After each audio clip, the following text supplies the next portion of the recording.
Thank you so much. किसी भी country में या मुल्क में अगर आप कहते हैं कि रूल ऑफ लॉ है, तो वो तभी होता है जब एक प्रॉपर रनिंग जस्टिस सिस्टम हो। हुँ। और अगर रनिंग जस्टिस सिस्टम नहीं है, इसका मतलब कि उस कंट्री में रूल ऑफ लॉ भी नहीं है। और ये जो है, ये एक फंडामेंटल एक बेंचमार्क है टू फाइंड आउट कि कहाँ पे एक कंट्री प्रॉस्पर कर सकती है कि नहीं। पाकिस्तान का अनफॉर्चुनेटली यस, बिल्कुल बहुत ही लास्ट 10 डिजिट्स पे इनका नंबर आता है when it comes to justice. और उसके बड़े मेजर जो कुछ फैक्टर्स हैं, उसको अगर हम हाईलाइट करें, उसमें सबसे पहले ह्यूज बैकलॉग ऑफ केसेस की तादाद इतनी ज़्यादा है कि उसकी डिसीजंस आना में उसमें डेफिनेटली टाइम लगेगा। दूसरा, हमारा जो प्रोसीजरल डिले है, आधी से ज़्यादा अभी तक अदालतें पेपर वर्क पे चल रही हैं। अदालतों के अलावा जो दफातर हैं, वो भी उनका पेपर वर्क है, ट्रैकिंग हुँ। सिस्टम नहीं है। की वजह से बहुत डिले होता है। और फिर जुडिशियल रिसोर्सेज का लैक है या मिसयूज है। और फिर आप पुलिस की तरफ चले जाएं, पुलिस की इन्वेस्टिगेशन सही हुँ। नहीं होती। ये अच्छा अमरीन सारा एक साहिबा, एक कलेक्टिव। वक्त था कि जब अदालतों को इंसाफ का एक प्लेटफॉर्म समझा जाता था और लोग जो है वो अपने इंसाफ के लिए वहाँ तक जाते थे। कोई जुल्म हो गया, कोई ज़्यादती हो गई, कोई हुर्द बुर्द हो गया, तो हर मामले में इंसाफ के लिए वो यही दरवाज़ा खटखटाते थे। लेकिन अनफॉर्चुनेटली हम देख रहे हैं कि अब पाकिस्तान के अंदर ये ग्राफ इंसाफ फ्राहम करने का अदालतों की जानिब से वो गिरता चला जा रहा है, जो कि इंटरनेशनल रिपोर्ट्स भी सामने आ रही हैं। और इसके अंदर हम देख रहे हैं कि जो एक आम एक गरीब शहरी है, उसको तो इंसाफ मिलता ही नहीं है, वो धक्के खाता रहता चला जाता है और फिर वो शफाफियत उसे नज़र नहीं आती है। तो ये जो आज हम अदालतों से इतना दूर भागने लगे हैं, उसके पीछे बहुत सारी वजूहात हैं। किस तरह से इसको बेहतर किया जा सकता है और हमारा अदालती निज़ाम इस नहज तक पहुंचा कैसे?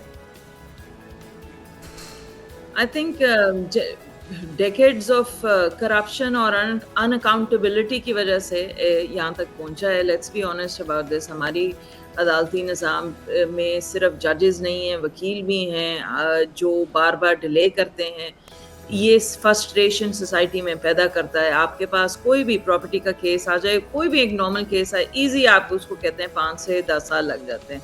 मेरे सामने के 70 ईयर्स के लोग हैं जो अदालतों में उनकी डेथ हुई है कि भाई वो इंसाफ ले रहे थे। सो ये सारी चीज़ें जो हैं, ये फ्रस्ट्रेशन पैदा करता है सोसाइटी में। और ये तभी सही होगा जब हमारे पास अकाउंटेबिलिटी आएगी और एक रोबस्ट सिस्टम होगा कि हमें पता होगा कि ये अगर जैसे इंग्लैंड में है, मैं इंग्लैंड की बात करूंगी, मैंने वहां से पढ़ा है, मुझे पता है वहां पे कि अगर आपने एक डेट पे किया है फाइल, तो with in the next 6 months आपने डिसीजन देना ही है। और अगर आपने नहीं देंगे तो फिर it will be there will be serious consequences. जब सीरियस कॉन्सिक्वेंसेस नहीं है, बैकडोर चैनल पे आप पैसे ले रहे हैं या फेवर कर रहे हैं, और ऊपर से आपके पास the top of the line most powerful people आके आपको कह रहे हैं कि इस तरीके से आप अच्छा, काम करेंगे, एक चीज़ है अमरीन साहबा कि हमने तो यही सुना है कि ये अंग्रेज़ों का बनाया हुआ कानून है जो हमारे मुल्क में भी राइज है, और ये तो इस कानून के अंदर भी ऐसे सुकुम हैं या ऐसे लूप होल्स हैं जो कि अमीर तबके को, एलीट क्लास को या मालदार तबके को प्रोटेक्ट करते हैं, ना कि गरीब को या एक आम शहरी को देते हैं। तो आप क्या समझती हैं कि इसको इम्प्लीमेंट करने वालों का मसला है, गलती उनसे सरजद हो रही है, या कानूनी तौर पे भी बहुत सी सुकम हैं, बहुत से लूप होल्स हैं, तो इसमें भी बेहतरी की ज़रूरत है? देखिए, अगर आप कुछ कानून देखेंगे तो वो 1832 के बने हुए हैं। वो उस वक़्त था जब ब्रिटिश राज था, या उससे पहले उसके 1905 के बने हुए हैं। तो उस वक़्त आपका माइंडसेट जो था, आप ब्रिटिश राज के थ्रू आप ये लॉ इम्प्लीमेंट कर रहे हैं इस लैंड में। मास्टर सर्वेंट रिलेशनशिप थी, वो इंसान नहीं समझते थे हम जी। लोगों को, और उसके उसी लॉ को हमने कॉपी करके, and I tell you even now कि काफ़ी जगह पे सिर्फ कॉपी पेस्ट हुआ हुआ है। सो दिस अगर ही नहीं है कि अपना कानूनी दिमाग इस्तेमाल करके नया कानून लेके आए जो अपने लोगों के लिए इस्तेमाल हो, तो फिर यहाँ तो ये पर तो होगा। अमरीन साहिबा अभी इस्लाहात की भी जाती हैं तो अपने अपने ज़ाती मफादात के लिए तमाम जमातें करती हैं, वो सियासी जमातों की बात कर रही हूँ। अगर हम नाबालिग बच्चों की थोड़ी सी बात कर लें, वफाकी आईनी अदालत ने नाबालिग बच्चों के हकूक़ के तहफ़्फ़ुज़ के लिए एक बड़ा फैसला किया है। नाबालिग बच्चों के मुकदमात में अब सरपरस्त की तकर्री लाजमी करार दे दी गई है, लेकिन जिनके पास सरपरस्त भी ना हो वो क्या करेंगे, और फिर जो नाबालिग बच्चों के केसेस हैं वो किस नौयत के आते हैं। और कहा यह जा रहा है कि ख़वातीन जो पर्दा नशीन हैं या जो मुअम्मर अफराद हैं सोसाइटी के, उनको भी इसमें रियायत बरती जाएगी। उस पर भी थोड़ी सी रोशनी डालिएगा, क्या फ़ैसला है इस हवाले से?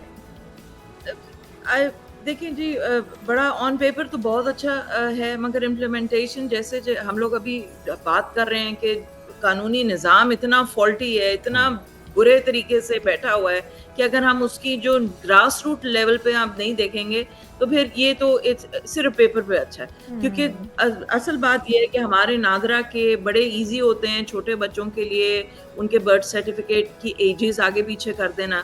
जो बच्चा जो बालिग है उसको अब आप देखेंगे केसेस आएंगे, वो कहेंगे वो 16 साल का है और फिर लिटिगेशन फैमिलीज की स्टार्ट होगी।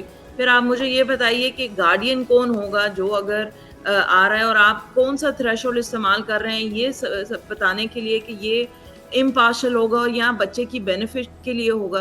तो ये सारी चीज़ें इस वक्त पेपर पे अच्छी लग रही है, इम्प्लीमेंट करेंगे तो फिर देखेंगे। बट आई जस्ट फील कि यहाँ पे कॉन्ट्रडिक्शन प्रोसीजरल शरिया लॉ की आगे जाके डेफिनेटली आएगी। और क्योंकि हमें ये भी नहीं है पता कि इस वक्त जो माइनर है उसको हम प्रॉपर्टी मैटर्स पे मेजर किस पॉइंट पे देखेंगे। सो मुझे लग रहा है कि ये चीज़ ये नजर आएंगी और वो जब ये इम्प्लीमेंट करेंगे, और क्योंकि ये 27th अमेंडमेंट के बाद इस पे कोई चेंजेस नहीं आ सकती, लोअर कोर्ट्स के ऊपर कोई वो है नहीं, तो they are bound to follow this. तो वो जब डिसीजंस आएंगी तो फिर नजर आएगा इसका लूप। ठीक है। अच्छा अमरीन साहब, आपके ख्याल में अब आगाज़ कहाँ से करना होगा, क्योंकि ये जो पोजीशन है आखिरी 10 नंबर रह चुके हैं, उसके बाद तो फिर नंबर ही ख़त्म हो जाएंगे, तो हमें आगाज़ कहाँ से, ऐवानों से करना होगा, फ़ैसला साजों से करना होगा, या ऑलरेडी जो कवानीन हैं उन पर अमल दरामद को यकीनी बनाते हुए सस्ता फौरी इंसाफ एक आम शहरी तक कैसे पहुँचाया जाए? फिर मुझे लगता है हम एज पाकिस्तानी हमें एक चीज़ का बड़ा क्लियरली हमें एक चीज़ की रियलाइजेशन होनी चाहिए कि जस्टिस जो होता है ये सिर्फ अदालतों में जजेस का काम नहीं है, ये एक सोशल रिस्पॉन्सिबिलिटी है। और इसका मतलब कि ये घरों से स्टार्ट आएगा। फैमिलीज़ को अपने बेटे और बेटियों में डिफरेंस नहीं करना चाहिए। दफ्तरों में लड़के लड़कियों में या किसी से कोई सिफारिश से आया है उसको तनख्वाह ज़्यादा दे रहे हैं एज कम्पेयर टू कोई सिफारिश से नहीं आया। ये जस्टिस सिस्टम सोसाइटी में फॉल्टी है मेरे लिहाज से, इन माय परसेप्शन। इसीलिए आपको अदालतों में भी निज़ाम नहीं सही मिलता। अगर हम इस चीज़ को अंडरस्टैंड कर लें कि हमें एज ए सोसाइटी इस चीज़ पे काम करना है, दफ्तरों में घरों में ये चीज़ जस्टिस लेके आना है, तो मुझे लगता है कि और फिर मीडिया एक पार्टी को ना करे, दोनों से को चांस दे कि वो टीवी पे अपने करें, तो फिर आई फील के प्रेशर पड़ेगा तो वकील भी काम इस तरीके से करेंगे, और अगर नहीं करते तो निकालें प्लीज, जजेस को भी निकालें। साहब सबसे ज्यादा आप कसूरवार किसको समझती हैं जो इस हमारे अदालती निज़ाम को घुन लग गया है, इसमें सबसे ज्यादा किरदार किसका समझती हैं आप?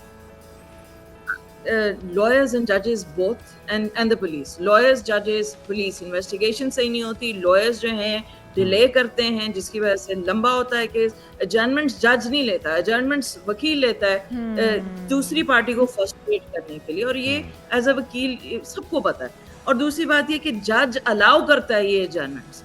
जिस दिन ये चीज़ें ख़त्म हो जाएंगी, आई होप कि और जजेस जो हैं अपॉइंट होंगे ऑन मेरिट्स और ज़्यादा होंगे, तो फिर शायद आई होप कि ये चीज़ें बेहतरी की तरफ जाएं और हम ये जो लास्ट एंड में है उससे थोड़ा एक रिस्पेक्टेबल पे जाएं ताकि बेहतरी आ सके।